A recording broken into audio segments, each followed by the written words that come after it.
Okay, what does a decrease in fat mass and blood glucose normally do when it normally happens in the body? For a normal person with a working central nervous system and gut that is connected with this central nervous system,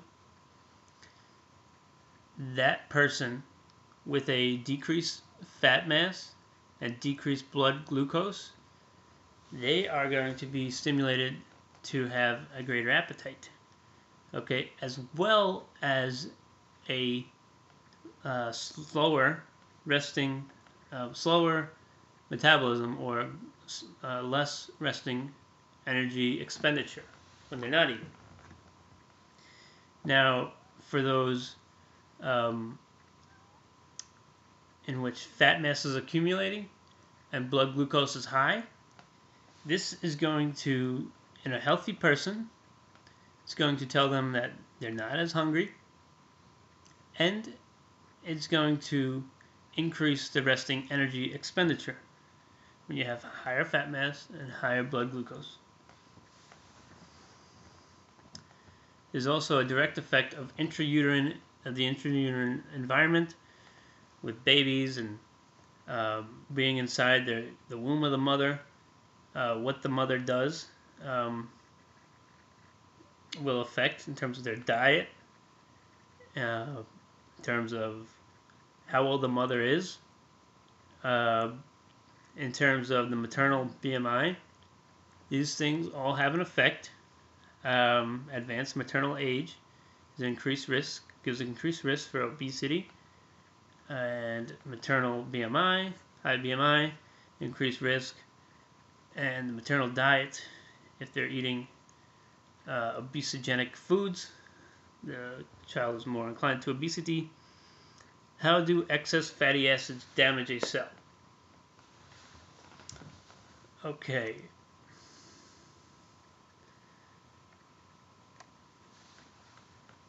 Excess fatty acids damage a cell.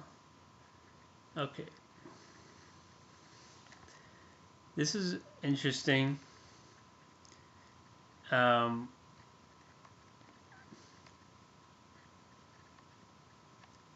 Excess fatty acids are a consequence of nutrient overload. Okay, so when there is nutrient overload, fatty acids in excess of normal cellular disposal and storage will lead to the production of fatty acid intermediates that are in excess of normal cellular disposal and storage.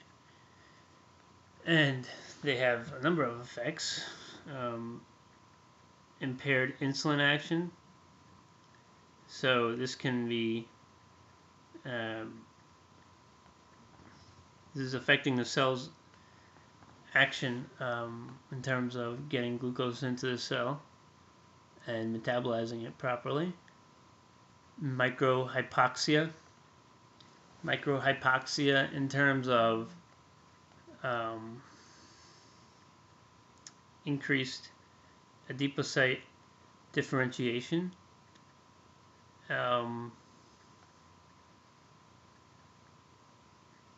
Too much adipocytes. Not sure about microhypoxia. Let me ask Siri what microhypoxia is. What is microhypoxia? Obesity.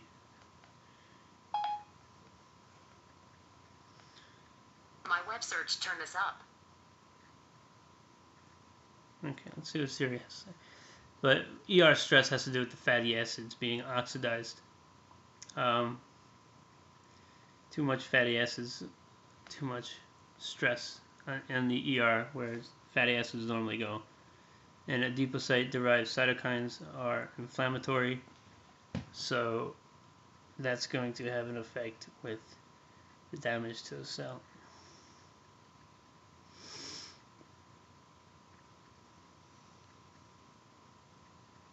says hypoxia is a potential risk factor to chronic disease. And hypoxia, I think it's just cellular level, low oxygen. Cell's not producing oxygen. I mean, the cell's not getting oxygen the same way it was.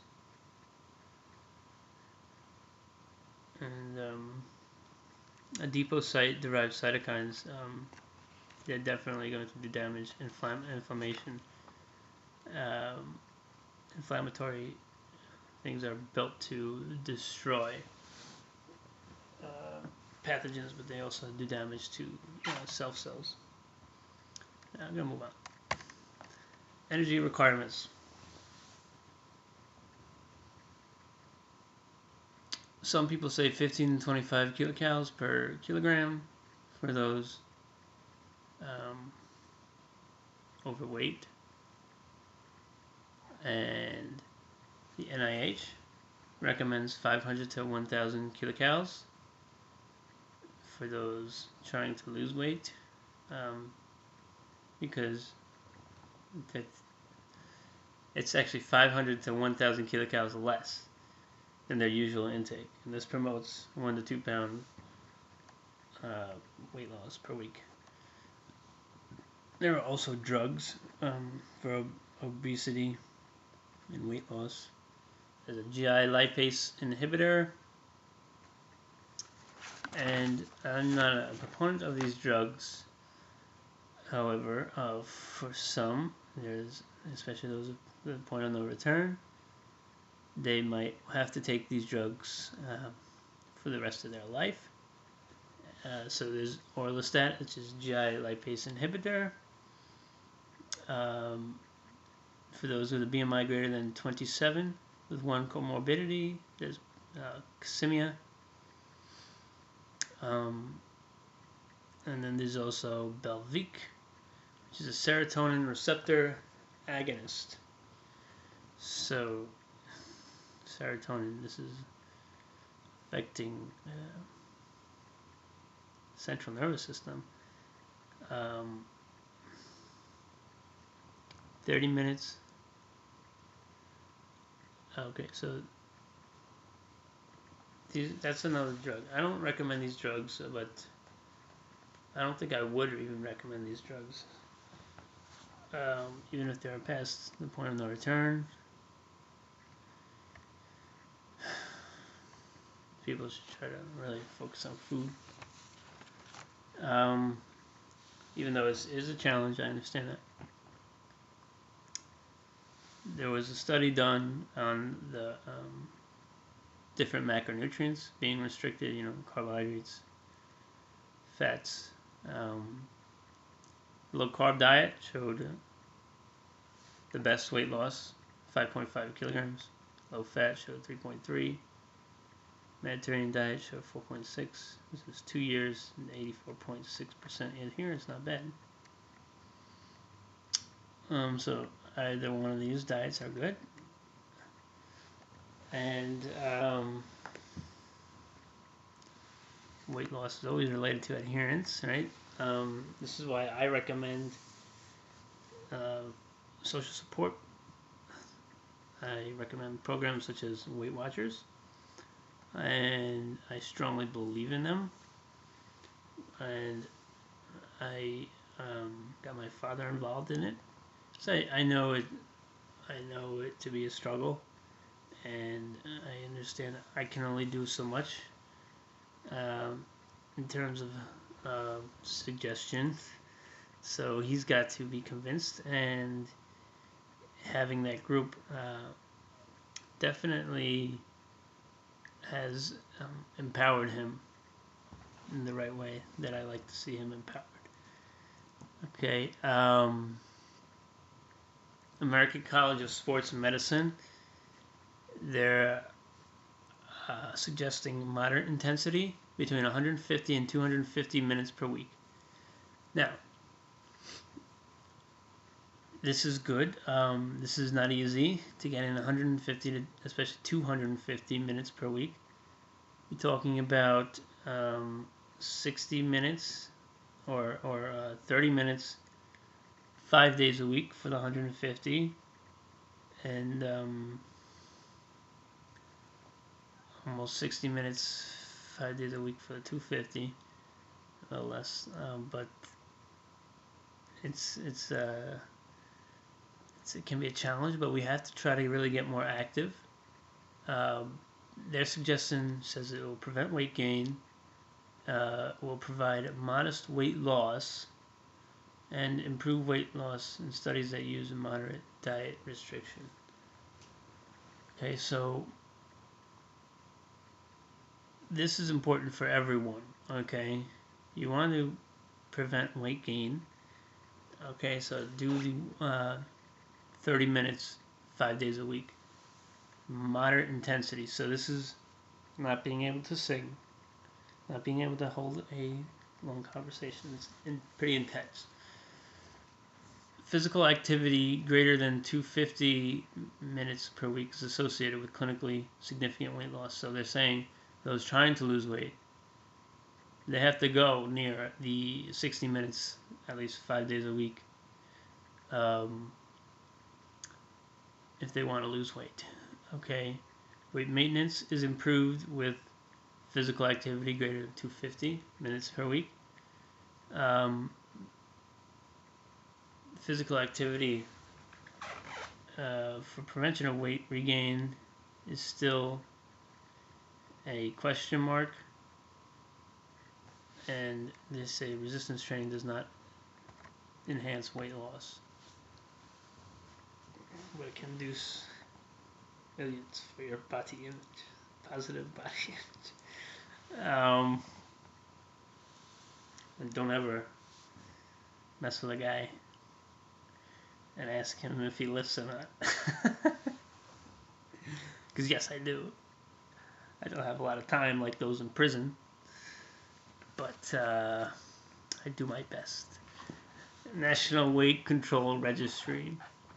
Weight losses have ranged from 30 to 300 pounds. These are people putting online that they have lost weight onto this one website.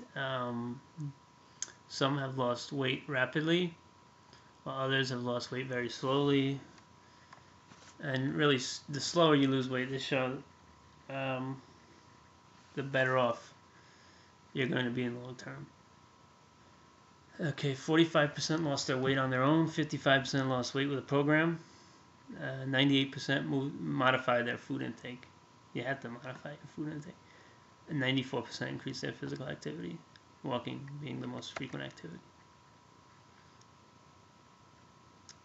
Okay, so most of them kept weight off by low-calorie, low-fat diet and doing high levels of activity. And this 62% watch less than 10 hours of TV per week. Okay, this is another NHANES 3 weight loss study. 6 out of 10 adults with weight loss maintain weight within 5% for 1 year. So that's a good thing. But it's only 6 out of 10. Okay, 33.5% have regained more than 5%. Regain is really tough. Preventing it is really tough. Factors associated with weight regain: Mexican American ethnicity, they're more inclined to get to regain. Loss of greater percentage of maximum weight. Okay, so if you're losing a whole lot, then you're probably going to gain a lot of it back in terms of the percentage. If you're losing a lot of the percentage. History of early rapid weight gain.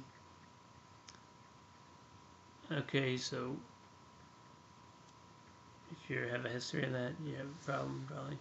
Greater screening viewing time. Those looking at the TV or computer.